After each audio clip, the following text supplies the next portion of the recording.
Good morning प्यारे बच्चों। जैसा कि आपको पता है कि हमने आपकी जो लास्ट क्लास थी उसमें कार्बन प्रतिरोध करा दिया था। आई होप सभी की समझ में आ गया होगा। तो आज का जो हमारा टॉपिक होगा हमारा क्या, वैद्युत ऊर्जा। ठीक है। क्या ये बोर्ड एग्जाम में नहीं आता, लेकिन इस पे क्या है, न्यूमेरिकल कभी कभी आ जाता है। तो क्या है वैद्युत ऊर्जा। देखो वैद्युत ऊर्जा क्या होती है। हमारे पास क्या है, कोई चालक है और चालक को जब हम आवेश देते हैं तो ये बताओ कुछ कार्य करना पड़ता है। तो यही कार्य क्या है, वैद्युत ऊर्जा कहलाती है। ठीक है। तो क्या है, जल्दी जल्दी लिख देते हैं हम कि किसी चालक को आवेश देने में जो कार्य, या आवेशित करने में भी कह सकते हैं हम, जो कार्य किया जाता है वह कि हमारा क्या कहलाता है, वैद्युत ऊर्जा कहलाती है। ठीक है। अब ये बताओ, चालक को आवेश दे दिया जाता है और यार ये कह सकते हैं हम कि चालक में क्या है, सबसे पहली बात जब हम विद्युत धारा प्रवाहित करते हैं तो क्या है, चालक गर्म हो जाता है। क्योंकि तुमने 10वीं में पढ़ा होगा कि जब हम किसी चालक तार में विद्युत धारा प्रवाहित करते हैं तो क्या है, चालक तार का ताप बढ़ जाता है। तो चालक तार का ताप बढ़ने के कारण क्या होता है, उसमें प्रभाव प्रदर्शित करता है। ठीक है। तो यानी कि जब हमने चालक तार में वैद्युत धारा प्रवाहित की और वैद्युत धारा प्रवाहित करने से उसका ताप बढ़ जाता है, तो इस घटना को हम वैद्युत धारा का ऊष्मीय प्रभाव कहते हैं। ये हम लिखने वाले नहीं हैं, सिर्फ हम क्या है यहाँ से फॉर्मूला प्राप्त करेंगे। वैद्युत ऊर्जा कहलाती है और इसे W से प्रदर्शित करते हैं। ठीक है। इससे प्रदर्शित करते हैं हम W से। अब इसका मात्रक जो होता है, इसका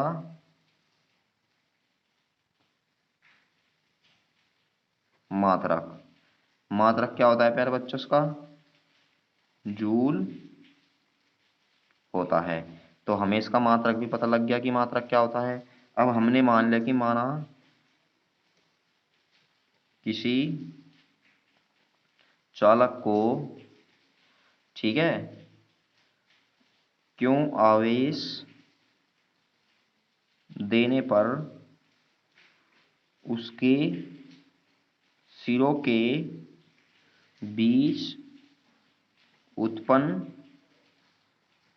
विभवांतर V है, तो तब किया गया कार्य, तो किया गया जो कार्य होगा W बराबर, ये बताओ जब विभवांतर हो, Q हो और W हो, तो वैद्युत विभव की परिभाषा से W बराबर क्या होगा, VQ। ठीक है। ये होगा हमारा, ठीक है, किया गया कार्य है। और यही क्या है, हमारी वैद्युत ऊर्जा, क्योंकि किया गया कार्य ही वैद्युत ऊर्जा है। अब ये बताओ यहाँ से W बराबर, चूंकि I बराबर क्या होता है, Q बटे T होता है। अब जब हम I की वैल्यू यहाँ से Q की वैल्यू, Q बराबर क्या होगा IT, तो इसमें रखते हैं तो क्या मिलेगा, VIT। तो प्यारे बच्चों ये फॉर्मूला मिल गया हमें एक। अब इसके बाद में क्या है, यदि हम यहाँ से चूंकि क्या, एक ओम के नियम से V बराबर का क्या होता है IR, तो W बराबर ओम के नियम से जब हम V की वैल्यू क्या रखते हैं, IR रखते हैं, तो I और I क्या हो जाएगा हमारा I स्क्वायर, और ये क्या बचेगा R इंटू टी, क्योंकि V के स्थान पर जब हम IR रखते हैं तो I और I स्क्वायर, R बच गया और T बच गया। तो एक फॉर्मूला हमें ये मिल गया। ठीक है। अब यहीं से हम I बराबर देखो, चूंकि इसी से ही हम यदि I बराबर V बटे आर रख दे, तो रखिए उसमें V बटे आर, तो W बराबर क्या होगा, V स्क्वायर बटे कितना होगा R स्क्वायर, और मल्टीप्लाई में कितना है RT, क्योंकि RT जो का तो है, क्योंकि हमने I की जो वैल्यू है यहाँ से इसमें रख दी तो इसका क्या होगा स्क्वायर, तो यहाँ से जो एक R है एक R कैंसिल, तो W बराबर क्या मिलेगा हमें, V square upon R T. तो प्यारे बच्चों ऊर्जा आपको समझ में आ गई होगी। ये इसके एक तो ये फॉर्मूला, ठीक है, और एक ये फॉर्मूला और एक ये फॉर्मूला, इसके ये 3 फॉर्मूले हैं। या ये तो हमें पता ही है पहला, जो हमें नहीं मिली है। ठीक है। तो सभी को क्या है, अपनी फेयर में नोट करने हैं। और यदि हमें यही कार्य किस में बदलना हो, ऊष्मा में बदलना हो। ठीक है, तो ऊष्मा में बदलने के लिए सबसे पहली बात ऊष्मा को करते हैं हम एच से प्रदर्शित। ठीक है, तो एच बराबर क्या होता है, यहाँ से हम डब्लू बटे 4.2 और कई में आ जाती है हमारी ऊष्मा ये कैलोरी, क्योंकि जो ऊष्मा है ये भी क्या है, कार्य की ही माप है। ठीक है, तो यहाँ से जब डब्लू बराबर एच बराबर जितने भी हमारे फॉर्मूले हैं, सिंपल सी बात है, इसमें क्या कर देते हैं हम, डिवाइड कर देते हैं, यानी कि जैसे कि डब्लू का मान कितना है, वी आई टी अपॉन 4.2। ठीक है, तो किस में आएगा ये हमारा, कैलोरी में। यानी कि यहाँ से हमें पता लगता है कि जो एक कैलोरी होता है वो किसके बराबर होता है, 4.2 जूल के। ठीक है, ये तुमने ये देखो सारी बातें टेंथ की है हमारी, अभी टेंथ क्योंकि सभी ने टेंथ में पढ़ी होगी अच्छी तरह। ठीक है, तो अब हम चलते हैं अपने नेक्स्ट टॉपिक पर, और नेक्स्ट टॉपिक क्या है हमारा, ये है वैद्युत शक्ति। क्या है प्यारे बच्चों, वैद्युत शक्ति। देखो जो वैद्युत शक्ति होती है हमारी, देखो वैद्युत शक्ति जैसे कि आपको पता है कि कार्य करने की दर को तो हम वैद्युत शक्ति कहते हैं और कार्य करने की क्षमता को हम ऊर्जा कहते हैं। ठीक है, क्योंकि तुमने पढ़ी होगी टेंथ में भी। तो सबसे पहले हम जो वैद्युत शक्ति होती है ये क्या होती है कि किसी विद्युत परिपथ में जो भी ऊर्जा व्यय होती है, यानी कि व्यय ऊर्जा की दर को, व्यय का मतलब होता है जो खर्च ऊर्जा होती है उसकी दर को क्या कहते हैं हम, वैद्युत शक्ति कहते हैं। ठीक है प्यारे बच्चों, और इसे P से प्रदर्शित करते हैं, P से प्रदर्शित करते हैं। अब इसके बाद हमने पता है कि जो P बराबर है, हमने बताया कि जब भी दर की बात आती है और जोन सी राशि कहता है तो उसे हम समय से भाग दे देते हैं। जैसे कि इसने क्या कहा, ऊर्जा कहा, और ऊर्जा की दर, जब भी दर की बात आती है तो क्या कर देते हैं, समय से डिवाइड कर देते हैं। अब तो यहाँ से बताओ P बराबर, तो W की जो वैल्यू है हमारे पास क्या थी, एक V I T upon T, T से टी कैंसिल, तो एक फॉर्मूला में मिल गया P बराबर वी आई। ठीक है, ये क्या हुआ, एक था हमारा तथा, एक था हमारा P बराबर जो हमारी W की वैल्यू थी, एक W की वैल्यू मिल गई हमें वी आई टी, एक थी आई स्क्वायर आर टी, एक क्या थी आई स्क्वायर आर टी, और W की वैल्यू रख दी हमने, और अपॉन में क्या है टी, टी से टी खत्म, तो एक मिल गया हमें P बराबर आई स्क्वायर आर। ठीक है प्यारे बच्चों, अब इसके बाद में एक था हमारा P बराबर, क्या था हमारा फॉर्मूला, ये था वी स्क्वायर बटे आर टी, ये था हमारा क्या, वी स्क्वायर बटे आर टी, और अपॉन में क्या आएगा टी, टी से टी कैंसिल, तो यहाँ से जो P की वैल्यू मिलेगी क्या मिलेगी, एक हमें वी स्क्वायर बटे आर, वो न्यूमेरिकल के अनुसार हमें क्या है 2 की वैल्यू देगा, और 2 की वैल्यू देने के बाद तीसरी की पूछेगा, तो क्या है हम क्या ना न्यूमेरिकल के अनुसार ही जो उनसे कि हमें फॉर्मूले की आवश्यकता होगी वो लगा देंगे। तो आई होप प्यारे बच्चों यहाँ तक समझ गए होंगे सभी। अब इसके बाद में देखो इससे आगे का क्या है हमारा, इसके हम कुछ मात्रक लिख रहे हैं, यानी कि क्या है, वैद्युत शक्ति के मात्रक। तो वैद्युत शक्ति के मात्रक, वाट का मात्रक लिखो, वाट होता है, ये तो पता ही है सभी। ठीक है, वाट होता है। तो इसके बाद इसके अन्य जो बड़े मात्रक होते हैं, बड़े मात्रक क्या होते हैं, किलोवाट। ठीक है भाई बच्चों, चलो डायरेक्ट लिखते क्या होते हैं, एक तो एक होता है 1 किलोवाट, 1 किलोवाट में होता है हमारा 1000 वाट। इसके बाद में होता है 1 मेगावाट, 1 मेगावाट में होता है 10 की पावर 6 वाट।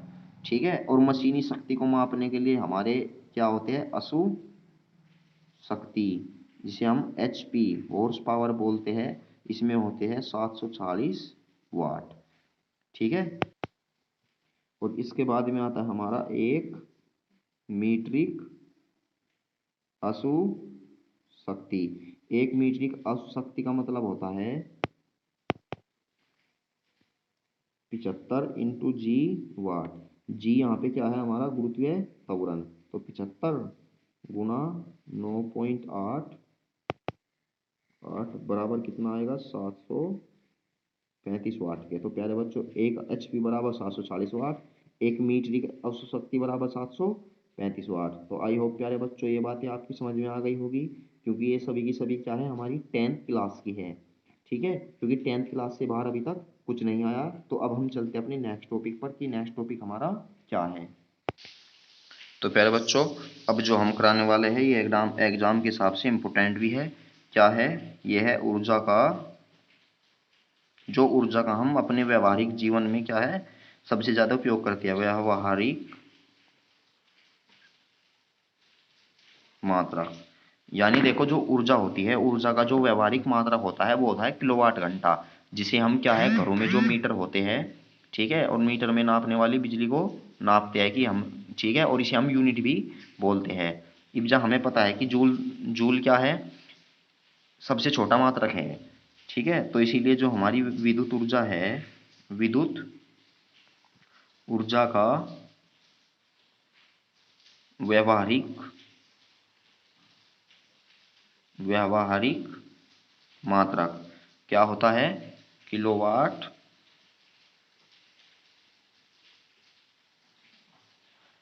घंटा होता है। ठीक है प्यारे बच्चों, और इसे हम क्या बोल देते हैं? इसे हम बोर्ड ऑफ ट्रेड यूनिट यानी कि B.TU शॉर्ट फॉर्म में BTU भी बोल देते हैं। ठीक है, पता लग गया सभी सभी को, क्योंकि जो हमारा मीटर होता है, मीटर में हम क्या है BTU से ही नापते हैं, उसमें किलोवाट घंटा नहीं लिखते, क्योंकि जो मीटर वाला पैसे की पर्ची निकाल के देता है उसमें क्या बोलता है कि इतने यूनिट का इतना खर्चा आया है। ठीक है, तो इसलिए हम किलोवाट घंटा को यूनिट भी बोल देते हैं। तो प्यारे बच्चों, तो सबसे पहले आपको बता दें कि जो हमारी 1 किलोवाट घंटा है, ठीक है, अब इसके बारे में बात करते हैं। ठीक है, तो सबसे पहले हम आपको बता दें कि जब भी आपको एक यूनिटों की संख्या व डायरेक्ट फॉर्मूला लिखने वाले हैं ज्ञात करनी हो, तो यूनिटों की संख्या ज्ञात करने के लिए सबसे पहले हम लगाते हैं वाट गुना घंटा, ठीक है, गुना दिन, कितने दिन चला है, और गुना डेली हमारे कितने उपकरण चले हैं, उपकरणों की संख्या, और अपोन में क्या कर देते हैं हम 1000। ये हमारा फॉर्मूला है, क्योंकि आपने 10th में भी पढ़ा होगा कि यूनिटों की संख्या लगाने के लिए हम इस फॉर्मूले का यूज करते हैं। तो अब हम यहाँ से जो हमारी 1 किलोवाट घंटा है, 1 किलोवाट घंटा, ठीक है, अब हम इसकी डेफिनेशन बनाने वाले हैं, क्योंकि यहाँ से जो डेफिनेशन है बोर्ड एग्जाम में भी पूछ लेता है। तो सबसे पहले आपको बता दें कि 1 किलोवाट घंटा क्या होती है। तो 1 किलोवाट घंटा क्या है? वह ऊर्जा है जो किसी विद्युत परिपथ में 1 घंटे में व्यय होती है, सिर्फ ये लिखना है। और जबकि परिपथ में जो शक्ति है कितनी हो? 1 किलोवाट हो, यानी कि 1 किलोवाट वाले परिपथ में 1 घंटे में व्यय ऊर्जा को 1 किलोवाट घंटा कहते हैं। ठीक है, तो क्या कहेंगे हम कि 1 किलोवाट वाले विद्युत परिपथ में 1 घंटे में व्यय को बोलते हैं हम खर्च, ठीक है, खर्च ऊर्जा को 1 किलोवाट घंटा ऊर्जा कहते हैं। यानी कि जो हमारी 1 किलोवाट घंटा होती है, ये पता लग गया सभी को कि परिपथ की शक्ति 1 किलोवाट होनी चाहिए, और 1 घंटे में जितनी ऊर्जा होगी वही क्या है 1 किलोवाट घंटा कहलाएगी। और अब यहाँ से क्या है हमारा कि जो हमारी 1 किलोवाट है, यानी कि 1 किलोवाट घंटा तथा जूल में संबंध, ये भी हमारा आ जाता है ऑब्जेक्टिव में भी। तो सबसे पहले बताओ 1 किलोवाट घंटा बराबर, सबसे पहली बात जो 1 किलोवाट है, 1 किलोवाट बराबर किसके होता है हमारा 1000 वाट, और इंटू में कितना है घंटा। अब हमें पता है जूल में, अब जो जूल होता है हमारा एक किस में होता है, एम की एस पद्धति में भी और एसआई पद्धति में भी, क्योंकि जूल का जूल जो बराबर होता है एम की एस पद्धति में मीटर किलोग्राम सेकंड, यानी समय का मात्रक सेकंड होना चाहिए। ठीक है, तो इसका मतलब है इसमें वाट तो ठीक है, लेकिन घंटा क्या है हमारा अलग अलग है, तो इसीलिए हम सबसे पहले ये तो हो गया हमारा 1000 गुना जो हमारा घंटा है ये। ठीक है, घंटे को कहीं में बदलते हैं हम, ये तो हो गया हमारा वाट। घंटे को सेकंड में बदलो, एक घंटे में कितने मिनट होते हैं 60, और 60 मिनट में कितने होते हैं 60 सेकंड ही। ठीक है, कहीं में बदल गया हमारा सेकंड। अब यहाँ से बताओ छः छंग कितने हो गए हमारे 36, 1 2 3 4 5, और कितनी जीरो हो गई 1 2 3 4 5। ठीक है, और मल्टीप्लाई कितना है वाट सेकंड। अब 1 2 3 4 5 6, हमने इधर से 6 अंक तक पॉइंट लगा दिया, तो 3.6 गुना 10 की पावर कितनी आएगी, ये आ जाएगी 6। और वाट सेकंड को क्या लिख सकते हैं हम जूल, क्योंकि देखो डब्ल्यू पी बराबर होता है डब्ल्यू बटे टी, और डब्ल्यू बराबर पी टी वाट सेकंड, तो डब्ल्यू का मात्रक क्या होता है जूल। तो प्यारे बच्चों जो 1 किलोवाट घंटा है, 1 किलोवाट घंटा, ये किसके बराबर आ गया हमारे, इसके आ गया 3.6 गुना 10 की पावर 6 जूल के। तो आई होप प्यारे बच्चों आपको समझ में आ गया होगा। तो अब हम चलते हैं अपने नए टॉपिक पर। हमारा नया टॉपिक क्या है, ये होगा हमारा प्रतिरोधों का संयोजन, प्रतिरोधकों का संयोजन। प्यारे बच्चों देखो मैंने जो आपको क्वेश्चन दिए थे, ठीक है, ग्रुप में डाले थे, वे क्वेश्चन भी है जो तुम्हारे फर्स्ट चैप्टर में से लास्ट 10 ईयर में, मतलब जो तुम्हारे प्रीवियस ईयर के पेपर है उनमें से मैंने चुने हैं सारे सभी क्वेश्चन। ठीक है, तो जिससे आपको परेशानी ना हो ढूंढने में, क्योंकि जब आपके टेस्ट होंगे तो उन्हीं में से ही आपको क्वेश्चन दिए जाएंगे। ठीक है, या मैं बनाऊं पेपर या फिर आपके जो उपेंद्र सर है वे बनाए, तो सर उन्हीं में से उठाते हैं। ठीक है, तो सबसे पहले स्टार्ट करते हैं हम प्रतिरोधकों का संयोजन। तो प्यारे बच्चों जो प्रतिरोधकों का संयोजन होता है ये क्या है, दो प्रकार का होता है, यानी कि यह है दो प्रकार का होता है। पहला, सबसे पहले हम बात करेंगे श्रेणी क्रम संयोजन की। क्या है श्रेणी क्रम संयोजन। देखो प्यारे बच्चों सबसे पहले हम जब बात करते हैं श्रेणी क्रम संयोजन की, तो देखो जो श्रेणी क्रम संयोजन होता है कोई भी चीज को हम सीरीज से जोड़ दे। ठीक है, तो श्रेणी क्रम संयोजन का मतलब है कोई भी क्या है कोई भी प्रतिरोध हम क्या है श्रेणी क्रम से जोड़ दे। तो इसमें क्या कहते हैं हम कि माना माना 3 प्रतिरोध, देखो श्रेणी क्रम का मतलब है सीरीज से जोड़ना। आपको ये दो बात ही बताई जाएंगी इसमें और हमारा डेरिवेशन खत्म, रट्टा नहीं मारना है, जो हम चित्र देखेंगे वो ही लिखना है। देखो क्या लिखेंगे हम सबसे पहले कि माना R1, ठीक है, R2, R3, 3 प्रतिरोध।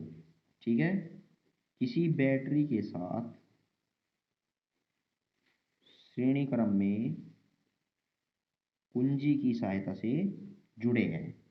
ठीक है प्यारे बच्चों, और जब देखो जब कुंजी के को दबाया जाता है, क्या है जब कुंजी के को दबाया जाता है तो परिपथ में धारा प्रवाहित होने लगती है। ठीक है, श्रेणी क्रम में होने के कारण सभी प्रतिरोधों में जो धारा है हमारी क्या रहती है, समान रहती है, जबकि इनके सिरों के बीच विभवांतर V1, इसके बीच में विभवांतर V2 और विभवांतर V3 उत्पन्न हो जाता है। यानी कि असमान राशि कौन सी होगी हमारी, विभवांतर उत्पन्न हो जाता है। तो V1 V2 V3 लिख दिया हमने। अब आपको थ्योरी में इतना लिखना है, और एक बात ध्यान रखनी है कि समान क्या रहता है और असमान क्या रहता है। तो सबसे पहले हम लिखना स्टार्ट करते हैं कि माना, ज्यादा कुछ नहीं लिखना इसमें, माना 3 प्रतिरोध जिनके परिमाण, यानी परिमाण का मतलब मान है R1, R2 व R3 है, क्या है, किसी बैटरी, ठीक है, बैटरी अच्छे से लिख लेना, बैटरी से कुंजी के की सहायता से जुड़े हैं, यही बताया था मैंने। इसके बाद क्या बताया था कि जब कुंजी के को दबाया जाता है, ठीक है, यानी जब कुंजी के को दबाया जाता है तो परिपथ में धारा प्रवाहित होने लगती है। ठीक है प्यारे बच्चों, क्या होता है, परिपथ में धारा प्रवाहित होने लगती है। अभी क्या है कि श्रेणी क्रम में जुड़े होने के कारण धारा, तो प्यारे बच्चों पता लगा सभी को, क्योंकि श्रेणी क्रम में देखो मैंने बताया श्रेणी क्रम में जुड़े होने के कारण धारा सभी प्रतिरोधकों में समान रहती है, ठीक है, जबकि इनके सिरों के बीच क्या उत्पन्न हो जाता है, विभवांतर इनके सिरों के बीच, ठीक है,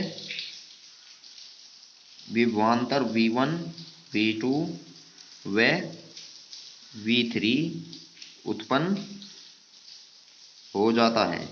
अब ये बताओ, सबसे पहले देखो ये लिख दिया हमने थ्योरी से, अब चित्र से, सबसे पहले क्या है, चित्र से, ठीक है, क्या कर दो कि जो परिपथ का कुल विभवांतर, ठीक है, यहां से एक लाइन और लिख दो कि माना परिपथ का कुल विभवांतर V है, ठीक है प्यारे बच्चों। देखो आपको मैंने एक चीज लिखवाई है, श्रेणी क्रम में आपको सिर्फ ये ध्यान रखना है कि इसमें क्या है, समान क्या है और असमान क्या है। तो समान क्या है, समान है धारा और असमान है विभवांतर, ठीक है। तो पता लग गया कि जोन सी भी असमान राशि रहती है सिर्फ आपको वो जोड़नी है। तो असमान राशि कौन सी है, विभवांतर। तो असमान राशि विभवांतर है तो हमने मान लिया तुल्य V, तो क्या होगा V1 plus V2 plus V3। अब हमें पता है कि चूंकि V बराबर क्या होता है, यहां लिख दो ओम के नियम लगा दो इसमें, ओम के नियम से V बराबर क्या होता है IR। तो जब हम V1 लेंगे तो प्रतिरोध भी R1 लेंगे, ठीक है, क्या लेंगे R1। तो इसके बाद में ये बताओ R1 में धारा तो क्या है, सेम ही है। इसी प्रकार V2 लेंगे तो धारा सेम है R2। इसी प्रकार क्या लेंगे हम, V3 लेंगे तो IR3। ये हो गई। अब यहां से ये बताओ जब हमें ये मिल गया तो ओम के नियम से जो हमारी तुल्य है V बराबर, ठीक है, V बराबर किसके होगा, ये IR के होगा। तो बराबर ये लिख दो से मान लो समीकरण 1, यहाँ लिख दो समीकरण 1 से हमने इनका भी तुल्य प्रतिरोध कितना मान लिया, R मान लिया। तो परिपथ में कुल धारा तो I है, तो V बराबर क्या रखेंगे हम, IR रखेंगे। तो V के स्थान पर IR रख दिया और V1 V2 V3 के मान कितने हमारे पास, IR1 IR2 IR3, ठीक है। सभी में से क्या है, कॉमन ले दो I। तो ये तो है IR बराबर I कॉमन ले लिया, R1 plus R2 plus R3 bracket में बचेगा I से I कैंसिल। तो यहाँ से बताओ R बराबर, R इक्वल क्या बचेगा, R1 plus R2 plus R3। तो प्यारे बच्चों आई होप आपकी समझ में आ गया होगा। बस आपको ये करना है जो सी असमान राशि है ठाके उसे जोड़ना है और जोड़ने के बाद ओम का नियम लगाना है। तुल्य प्रतिरोध R मानना है तो V बराबर होता है IR और V1 V2 V3 की वैल्यू रखनी है कॉमन लेके कटिंग करके। तो तुल्य प्रतिरोध कितना बचेगा, R बराबर R1 R2 प्लस R3। तो आई होप प्यारे बच्चों समझ में आ गया होगा। देखो यदि परिपथ में कितने भी प्रतिरोध जुड़ रहे हो, जैसे कि N प्रतिरोध जुड़ रहे हैं श्रेणी क्रम में, तो R बराबर और बराबर मान है सभी के, तो N प्रतिरोध जुड़े हो तो R बराबर लिख देते हैं N R के, ठीक है। तो ये होगा। तो अब चलते हैं हम अपने समांतर क्रम संयोजन में। तो प्यारे बच्चों अब क्या है हमारा, अब है समांतर क्रम संयोजन, ठीक है। तो देखो समांतर क्रम संयोजन क्या होता है, सबसे पहले हमारे पास क्या है, तीन प्रतिरोध होते हैं, ठीक है, यानी सीढ़ी के नुमा ये हो गए हमारे और ये हो गई, यानी इनका मान R1 R2 R3, ठीक है। और एक ही बिंदु के बीच जुड़े होते हैं, और ये भी किसी बैटरी की सहायता से। ठीक है, जोड़ दिया, बिल्कुल सेम ही थ्योरी से लिखनी है। अब क्या होता है कि यहाँ से जब धारा प्रवाहित होती है, तो धारा प्रवाहित होती है तो इस टनल पर आकर क्या होती है, अपने अलग अलग भागों में टूट जाती है। अब हमें पता है कि ये बिंदु है दो, तो दो बिंदु होने के कारण इनके बीच जो विभवांतर है वो क्या रहता है, समान रहता है। तो आपको इसमें भी क्या याद रखना है, जो समान राशि है वो क्या है, विभवांतर। और असमान राशि क्या है, असमान, इसमें है धारा, विद्युत धारा। ठीक है, तो असमान राशि को ही आपको जोड़ना है बाद में आगे। तो फिर तो सबसे पहले देखो इसकी हम थ्योरी लिखेंगे थोड़ी सी, पहले लिख देते हैं हम चित्र से, चित्र से। ठीक है, चित्र से हम क्या लिखते हैं कि माना R1, R2, R3 तीन प्रतिरोध कुंजी की सहायता से, कुंजी की सहायता से बैटरी से समांतर क्रम में जुड़े हैं, यानी इसे हम समांतर क्रम कहते हैं। ठीक है, अब जब ये जुड़े हैं तो समांतर क्रम में, ठीक है, क्या है, तीनों प्रतिरोधों का क्या है, दो बिंदुओं के बीच, दो बिंदुओं के बीच, क्योंकि देखो इन दो बिंदुओं के बीच अभी बताया था। ठीक है, दो बिंदुओं के बीच जुड़े होने के कारण इनका जो विभवांतर है क्या है, इनका विभवांतर समान, लेकिन जो विद्युत धारा है, विद्युत धारा असमान रहती है। ठीक है प्यारे बच्चों, और जब विद्युत धारा क्या है, असमान रहती है, तो इसके बाद में यहाँ से हम क्या करते हैं, माना परिपथ की तुल्य धारा आई, और वह प्रतिरोध कितना मान लिया हमने इसका, R है, तब क्या कर देते हैं हम, परिपथ की कुल, यानी कि जोन सी असमान राशि है उसे ही क्या कर दो, कुल कर दो। जैसे कि उसमें विभव था असमान राशि, तो V1 V2 V3 हो जाता था। इसी प्रकार इसमें क्या है, I1 प्लस I2 I3 हो जाएगा, और समीकरण 1। अब चूंकि हमें पता है कि ओम के नियम से, तो ओम का जो नियम था हमारा क्या था, V बराबर आई आर, तो यहाँ से I बराबर क्या होगा, V बटे आर। ठीक है, तथा जो हमारा I1 होगा वो क्या होगा, V बटे R1, क्योंकि जो विभव है सभी बिंदुओं के बीच में क्या है, समान है। और इसी प्रकार जो हमारा I2 होगा, I2 बराबर क्या होगा, V बटे R2। इसी प्रकार I3 भी क्या होगा, V अपॉन R3। ठीक है, तो यहाँ से बताओ जो हमारी वैल्यू मिलेगी, यानी समीकरण 1 से, तो समीकरण 1 से जो I की वैल्यू है कितनी है, वो V बटे R, ये क्या है, V बटे R1, तो V बटे R2 प्लस V बटे R3। तो यहाँ से हमने V बटे R का जो का टू, ठीक है, सभी में से क्या कॉमन है, V कॉमन है, तो 1/R1 1/R2 plus 1/R3, V से V कैंसिल, तो क्या बचेगा, मैं formula 1/R 1/R1 plus 1/R2 plus 1/R3। ठीक है, तो ये बचेगा प्यारे बच्चों। आई होप आपकी समझ में आ गया होगा।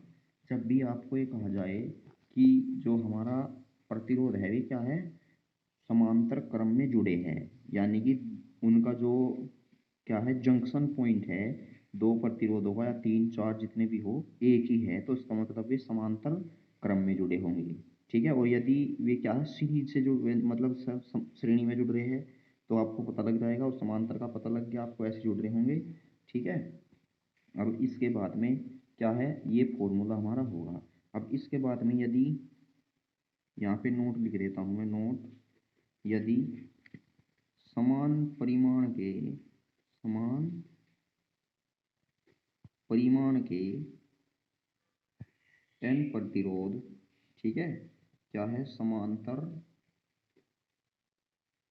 क्रम में जुड़े हो, तो हमने इनका तुल्य प्रतिरोध मान लिया आर डैश, यानी कि आर ये मान लिया आर वन, वो मान लिया आर डैश, ठीक है। तो क्या होगा, 1/R1 प्लस 1 कितना R plus dash dash dash कहाँ तक, n बटे, यानी n तक, ठीक है, n प्रतिरोध है। तो अब ये बताओ, एक राशि है हमारी 1+1+1, कहाँ तक ले रहे हैं हम, 100 तक ले रहे हैं, ठीक है। ये बताओ, जैसे कि हमारा 1+1+1 हमने 10 तक लिया, तो सिंपल सी बात है, क्या कर देते हैं हम, 10 गुणा 1 कर देंगे हम, ठीक है।